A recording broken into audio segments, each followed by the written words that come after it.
Howdy. I'm sorry, what? Food is fuel.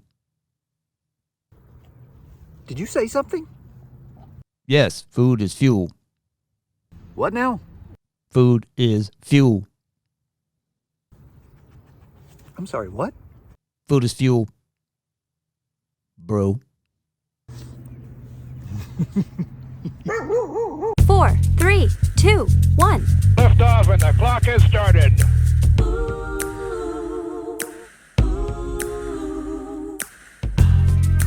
Hello, everybody, and welcome into the Project Semper Network, where we just want a few more self-engendering machines of perpetual effectiveness and resolve. Semper, in case you didn't catch that. Today, on the latest installment, we are going to foray into the terrifying subject of nutrition, food.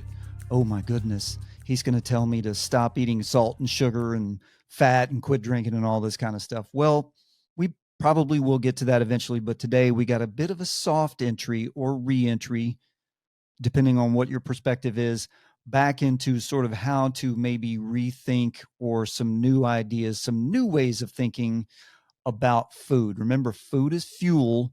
Food is not love or joy or anything else. Food can go with love and joy, but you can't use it as a substitute for those things. It's fuel. You need it to exist. You need it to be a better version of yourself. And in order to do that, you're going to have to use it right and let it work for you and not become a servant to food, which is the opposite of what we want to do here.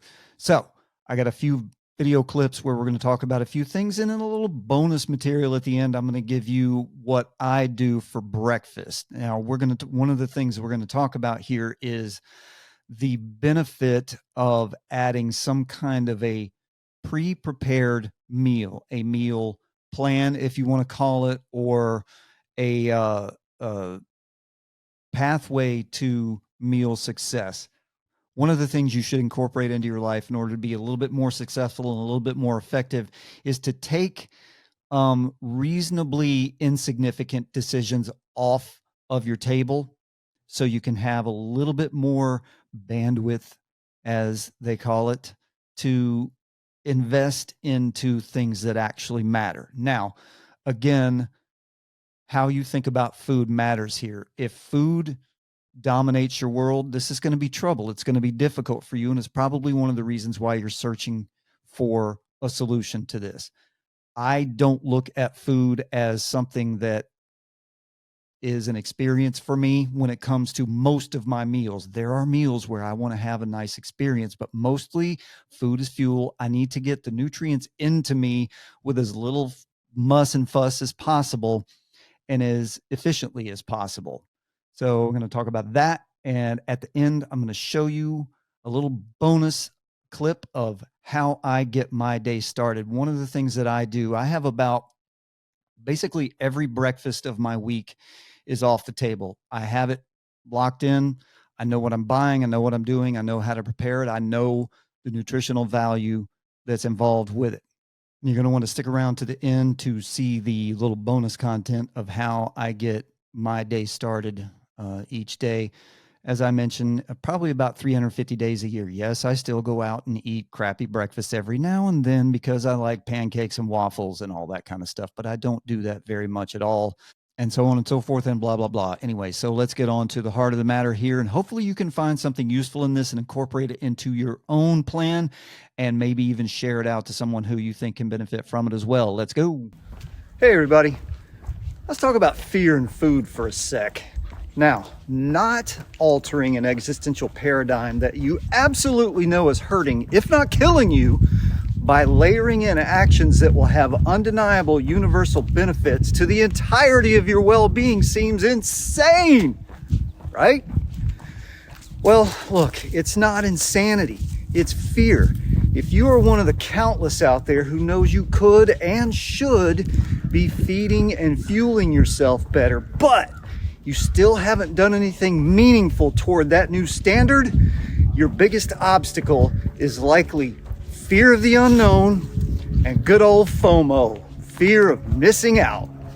Now, there's nothing new under the sun here, folks. Fear has been the primary reason people have failed to break self-destructive cycles since the dawn of humanity.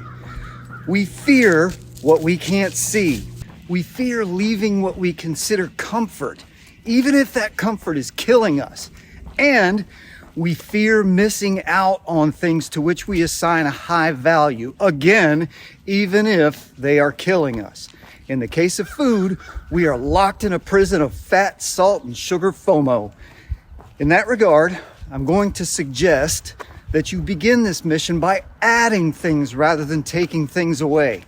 Remember, we talked about the fear of perception of being deprived or losing things. Let's take that off the table by adding these 4 things. All right, first of all, do your own research. If you have allergies or medical issues that may cause you illness, discomfort, or death from any of my suggestions, well, that's on you.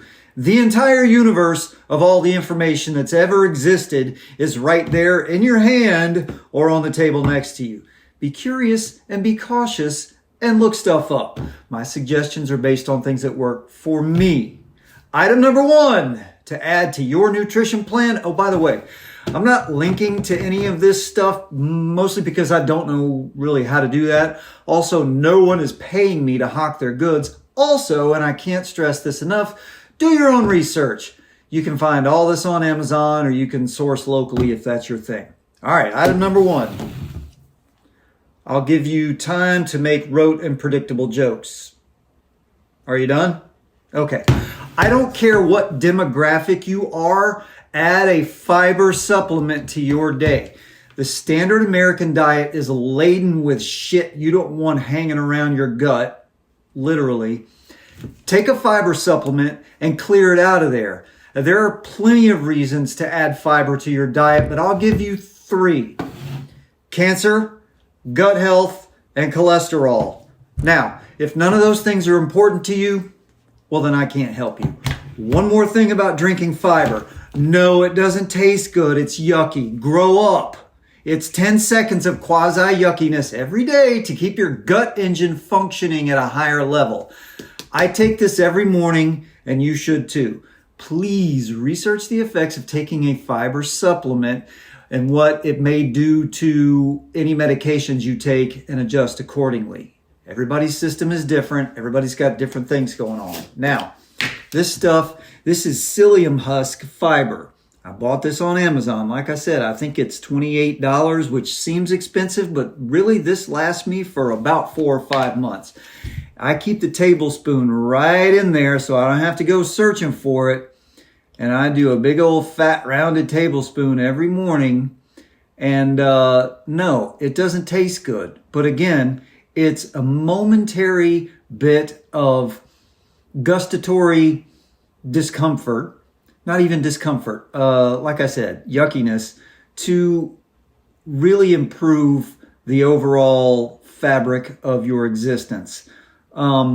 This is not going to dissolve. It's not candy. It's not sugar. It's not that stuff that you buy that's got orange flavor or anything like that. It is just pure psyllium husk fiber. It grows out of the ground. So no, it's not going to dissolve in water. So you got to stir it around in there and just kind of suspend it in the water and then drink it really fast. Like I said, if you take any other supplement pills like vitamins or any kind of medication like that, it might mess with that. So adjust accordingly on what time of day you take it. Again, I take it in the morning, found that benefits me the most. What I've loved about this is that I never feel bloated. I never feel backed up. You know, the average American has a whole lot of stuff just hanging around in your intestines. Clear it out of there. This is the easiest way to do that if you don't get enough fiber in your actual diet, which most people don't, and by most I mean like 98% of us don't. So help it along a little bit. Also, I'm over 50. I turned 54. I'll be 55 here in several months. And I got my first colonoscopy, like a year and a half ago, something like that. Guess what? 0.0 polyps or any issues like that. I added this stuff to my routine when I was in my late 30s, I think, when I started to rediscover the fact that I didn't want to be a bloated, gelatinous, worthless wad of flesh. and it's helped me ever since. All right, moving on. This is such an easy and fantastic thing to add to your kitchen, and it's very cheap. I bought this on Amazon for 14 bucks. Get a food scale. It has all the different measuring units, grams, ounces, fluid ounces, pounds, all that stuff, etc. And it has the tare feature, which means you can set your stuff on it, hit the tare feature, and it'll zero it out so you can keep measuring stuff as you add. It is ridiculous the amount of calories that we consume. We have no idea. So if you are looking to, let's say, rein in your daily calorie count, the easiest way to do it is to spend a little bit of money on one of these and measure your portions, measure your food. It is amazing how much less a tablespoon of peanut butter is than you think it looks like. Gain control of the things that you can control. If you are, really anybody can use this thing. If you are trying to add calories and protein because you're working out to gain bulk or muscle mass or whatever, you can use this and it'll benefit you just as much as it will if you are trying to cut calories and lose weight. Measure your portions. Compare them to what the recommended portion is of the food that you're eating, and you might be surprised how many calories you're throwing down your gut when you didn't even know it. Food scale. Moving on. Gain control by limiting your choices. Now that may sound counterintuitive, but if you free up your bandwidth, your brain space by eliminating reasonably meaningless choices and decisions from your life, you are going to have more energy to focus on things that actually matter, and you won't get lost down the rabbit hole of not having something prepared for that time, not having an idea of what you want, and just grabbing the closest thing which may or may not kill you. All right, mine, I take breakfast decisions off the table about 350 days a year by doing this. It's stuff that I happen to love. It's not a sacrifice for me, just coincides that it's all pretty dang good for you, and it really works for me. I need a lot of protein. Most people do need a lot of protein. You don't eat enough protein, especially if you're getting older. You lose track of all that stuff. Anyway, so my breakfast consists of Greek yogurt. If you're lactose intolerant or you can't eat Greek yogurt for whatever reason, there's lots of gut health options available. This stuff is amazing and it's loaded with protein. Natural peanut butter. Get it as natural as you can. Go the super expensive route if you want to, but just get stuff with as little added crap as possible, particularly salt and sugar. Just peanuts. If peanuts are the number one ingredient, you're on the right path. Again, loaded with protein. I happen to like peanut butter, so it works well for me with this. You may be thinking Greek yogurt and peanut butter, that's disgusting, and you may not like it. But again, I'm not looking to create a 5-star gourmet experience here. I'm trying to get my nutrients with as little effort and pain and decision making as possible. These work well for me. Superfood, blueberries. If blueberries aren't your thing, figure out something else. But blueberries are a superfood and they work well for me. And by the way, save yourself some money and some hassle by buying IQF. That's individually quick frozen. I get a 4-pound bag of these at this place for like 11 bucks. And this lasts me about 2 weeks. So works well for me. Chia seeds. This is one of the 3 parts of the magic triumvirate of seeds, and we're going to talk about these later. Again, these do a lot for you. We talked about fiber earlier. There's a bunch of fiber in here. These are so good for you. These also qualify as a superfood. They're really cheap, readily available anywhere you want to get them, and also they have protein. So we're going to get into the recipe of how I do this in a minute, but I also add oat milk to this. I do not work for the Oat Milk Consortium, but I consume this because I feel it's weird for anyone over the age of infant to be consuming cow milk. Cow milk is reasonably gross and mostly pus, so I go with oat milk. I like the taste and I like the texture. This is it. Oh, we also talked about fiber supplement. That's how I start this routine. And this thing, I measure all this stuff with this thing that we talked about. This item right here probably doesn't fall into what you want to say is it's a processed food. However, I found out a couple of years ago that I have an issue with anemia, and this is a fortified cereal. This is multigrain Cheerios, and it's loaded with iron. I also take an iron supplement. So I suppose that I should add that to my morning breakfast routine. I'm trying to duck into the camera here. Maybe I should do this. Anyway, this is what I do. Like I said, about 350 days a year. I don't torture myself by eating this. I actually like this stuff, and I like what it does for me, and I like how I feel the next morning when I get up. Do I still go to Waffle House and jam down an all-American breakfast every now and then? You bet. Do I eat pancakes or other crap for breakfast? Every now and then, but I don't do it every day or 3 or 4 or 5 times a week. This right here helps me start my day well, free up bandwidth for other decisions that actually are more meaningful to me, and it's all healthy. If you add some kind of a meal plan to your food routine, your nutrition plan, you're going to find the benefits to be almost uncountable in ways that you never even imagined. Take those decisions off the table, have something in place. You don't have to do this for every meal. You don't even have to do this for every breakfast. Like I said, we're starting small here. If you're just beginning this journey, or if you need a little bit of help, then this is a good place to start. Have a meal ready to go once a week. If it works for you, bump it up to 2 or 3 or 4 times a week. I have breakfast basically every day locked up here. Don't have to worry about what I'm doing with that. Know how to shop for it. Know how much it costs. I can also plan that into my financial budget as well as my nutritional budget. I have 2 or 3 other things that I get at the store every week that knock out a meal. And guess what? My wife and I still have fun going out to eat without planning every single meal of our lives. And what do? When we go out to eat, well, before we even get to the restaurant, I don't know, we waste countless hours of our lives trying to figure out where the hell we want to go and what we want to eat. It's like scrolling for something to watch on television.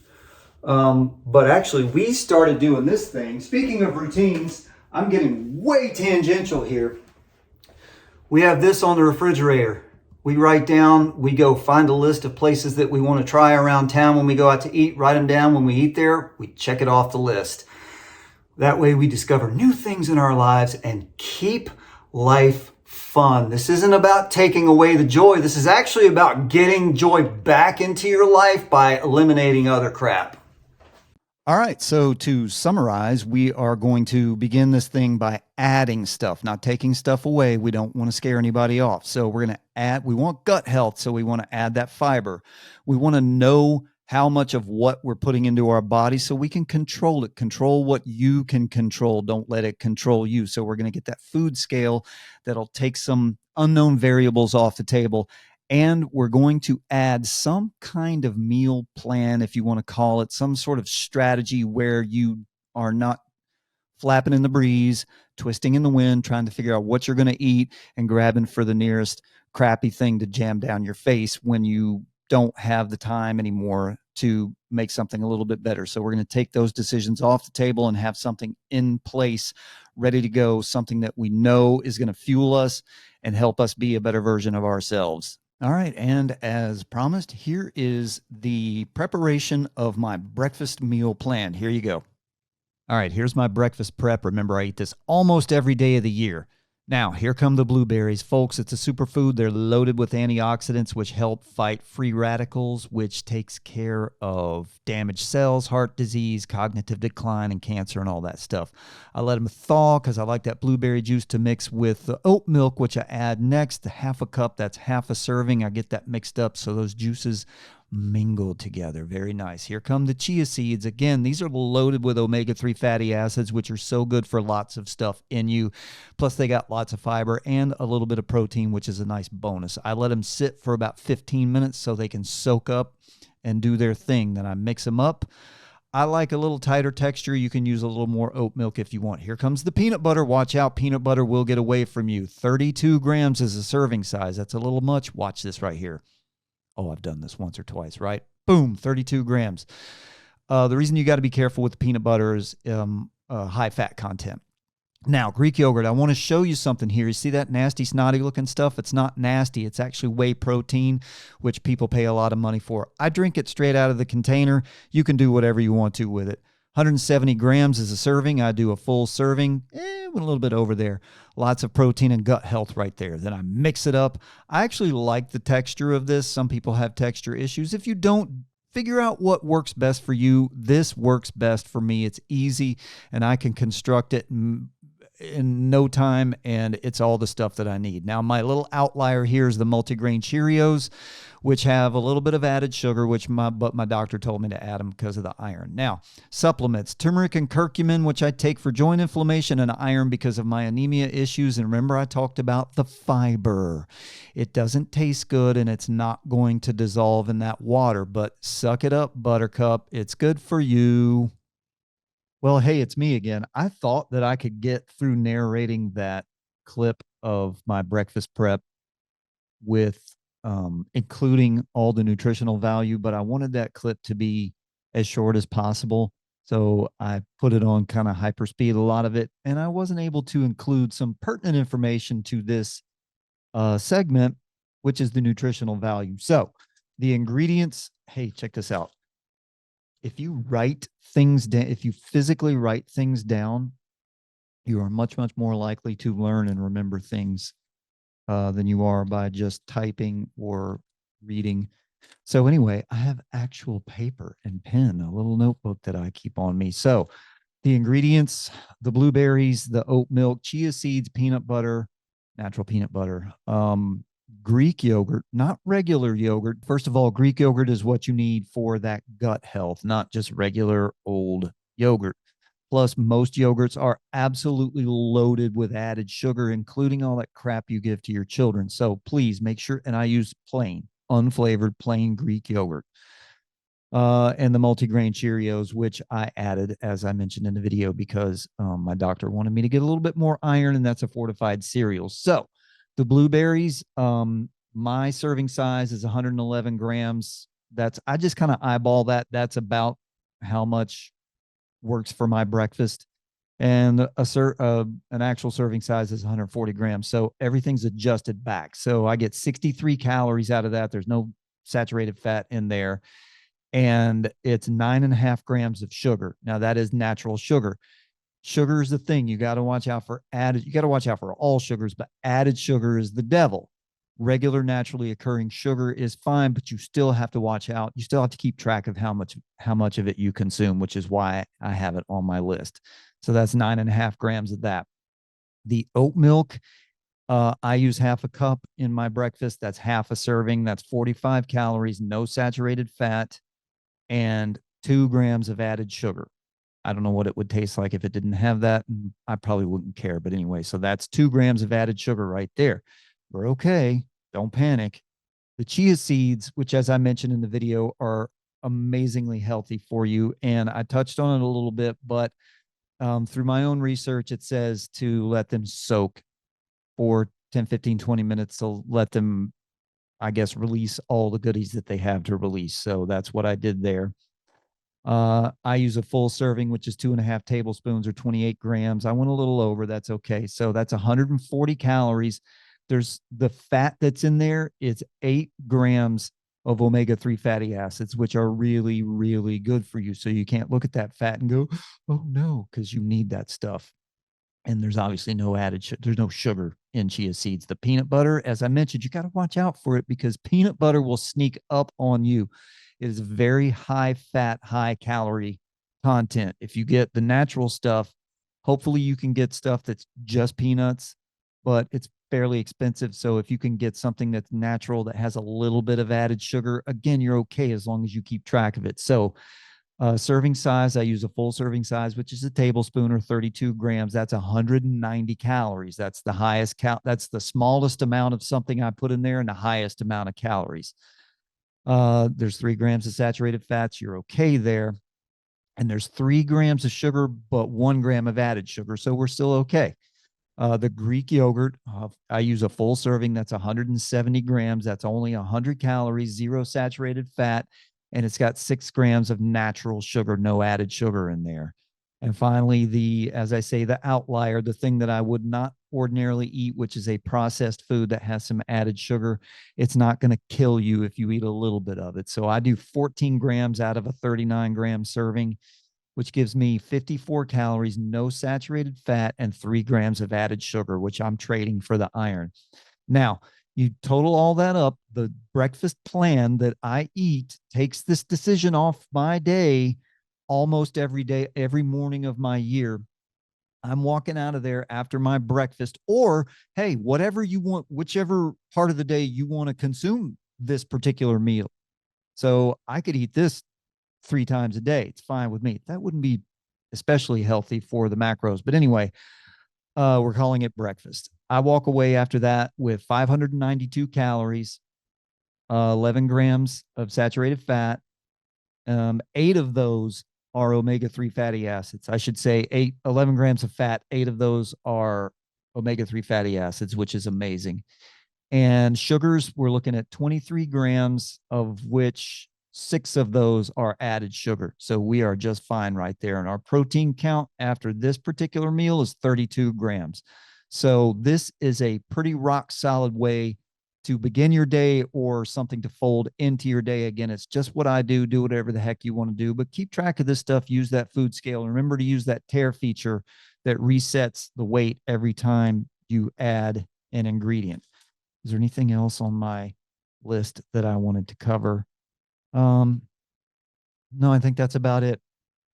Remember why I'm doing this: because I'm able and because I should, and it's for anyone and everyone who's interested. Hopefully you found a little value in this, and we'll see you next time. Hey, everybody. Let's talk about food. Fucking shit, man.